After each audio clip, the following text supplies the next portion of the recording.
Prince Khan की पाकिस्तान में होने की पुष्टि होती है।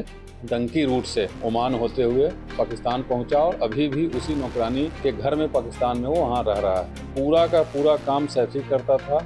उसका कहना है कि प्रिंस खान एक नंबर का डरपोक आदमी है, उससे आज तक के कोई चूहा भी नहीं मरा है। प्रिंस खान का खास सैफी उर्फ मेजर इस वक्त धनबाद पुलिस के रिमांड में है। इस दौरान वह कुख्यात गैंगस्टर के कई राज भी खोल रहा है। धनबाद में आतंक और रंगदारी का पर्याय बन चुके अपराधी प्रिंस खान के साम्राज्य के कई राज अब पुलिस के हाथ लग चुके हैं। इस पूछताछ के दौरान जो भी खुलासे हुए, उन्होंने इन खुलासों ने न सिर्फ पुलिस प्रशासन बल्कि खुफिया एजेंसियों के भी होश उड़ा दिए हैं।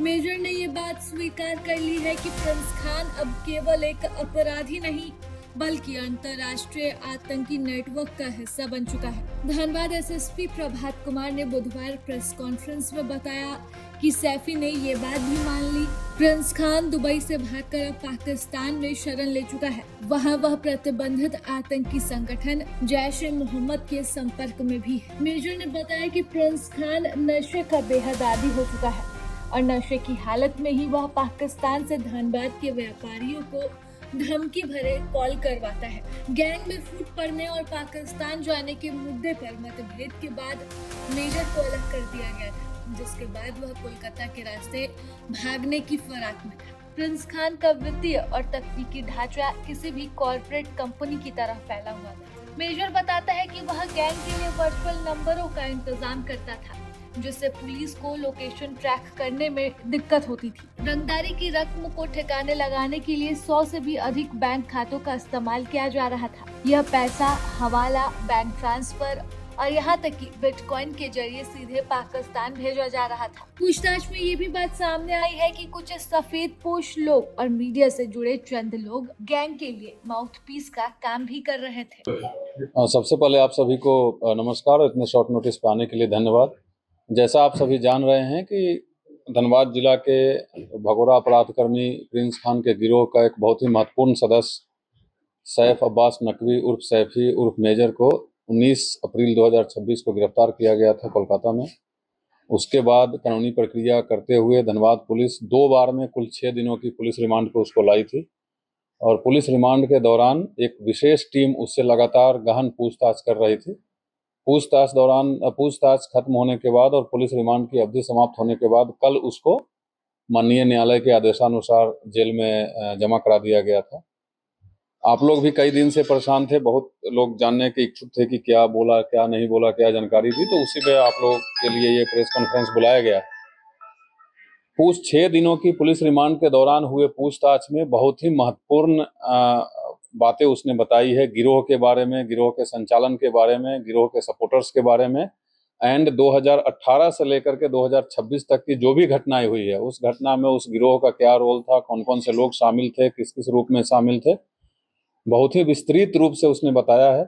मैं पूरा विस्तृत रूप से तो अभी बताने में समर्थ नहीं हूँ क्योंकि उसमें बहुत टाइम भी लग जाएगा, बट उसकी संक्षिप्त विवरणी मैंने जो प्रेस विज्ञप्ति अभी आप लोगों को दिया है उसमें डाला हुआ है। और कुछ चीज़ें हैं जो मैं यहाँ बताना चाहूँगा कि पूछताछ के दौरान जो बातें आई है सामने उसके आधार पे और जो हम लोगों का तकनीकी इनपुट है, जो टेक्निकल इनपुट है, उसके आधार पे उसकी पाकिस्तान में प्रिंस खान की पाकिस्तान में होने की पुष्टि होती है।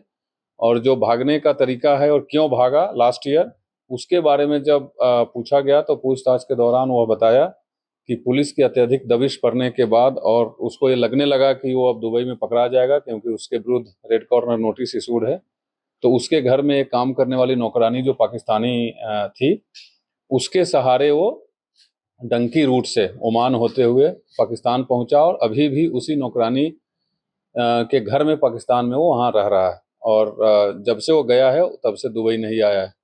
और उसके जाने के बाद उसकी जो 2 पत्नी है, उसका भाई है गोपी खान और गोपी खान का साला है ऋतिक खान, ये लोग अभी यूनाइटेड अरब एमिरेट्स यूएई के एक एमिरेट्स में जो अजमान है वहाँ लोग रह रहे हैं।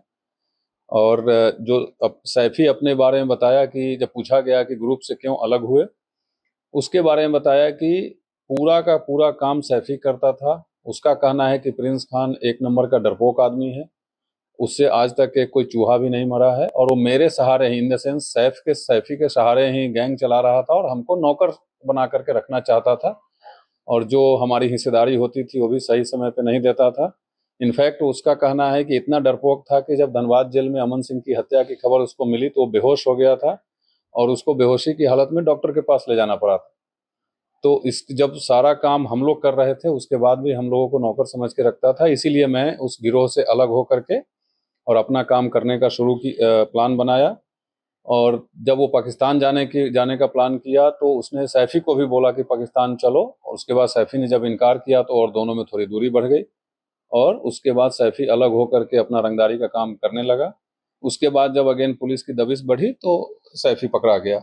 ये उसका खुलासा है। जो कुछ महत्वपूर्ण कांड है उसके बारे में जब पूछा गया तो 2021 में, 22 में, 23 में, 24 में जो भी कांड हुए हैं उसमें जितने भी घटनाएं घटित हुई गिरोह के द्वारा उसके बारे में भी डिटेल बताया गया है। तो कांड वाइज डिटेल अलग है, वहाँ देना अभी सही नहीं है। एक जो महत्वपूर्ण घटना का बार बार जो गिरोह के लोग भी जिक्र करते हैं, उपेंद्र सिंह हत्याकांड, उसके बारे में एक बहुत ही महत्वपूर्ण खुलासा किया गया कि उपेंद्र सिंह का हत्या उसकी पत्नी के द्वारा रचे गए षड्यंत्र के कारण ही हुई थी।